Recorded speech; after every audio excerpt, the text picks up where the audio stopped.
নামাজের সিজদায় ঝিমানি আসলে কি ওযু ভেঙে যাবে? নামাজের সিজদায় হালকা ঘুম আসলে, পরে হুঁশ আসলে নামাজ চালিয়ে যাবে, নাকি পুনরায় ওযু করে নামাজ পড়তে হবে?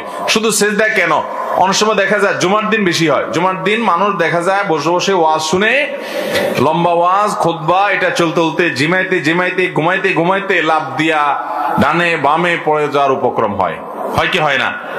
অনেকে একেবারে বড় করে পড়েও যায়। তো এরকম নামাজের মধ্যে কিংবা নামাজের বাইরে মসজিদে বসা অবস্থা যদি আপনার ঘুম আসে, তাহলে এই ঘুমের কারণে যদি আপনি পড়ে যান তাহলে ওযু ভেঙে যাবে। ধরুন আপনি বসা ছিলেন, পড়ে গেছেন, সিজদায় ছিলেন, ঘুমে আপনি একদম পড়ে গেছেন। আর যদি ঝিমাইতে ঝিমাইতে আপনি কাত হয়েছেন, এদিকে ঢুলছেন ওদিকে ঢুলছেন, তাহলে এর কারণে কি হবে না? ওযু ভাঙবে। আর যদি হেলান দিয়ে কিছুর সাথে আরাম করে ঘুম দেন এবং সে হেলান দেওয়া জিনিসটা যদি সরায় ফেলায়, এমনি তো জাগ্রত মানুষকে সরায় ফেললে পড়ে যায়, সেটা ভিন্ন কথা।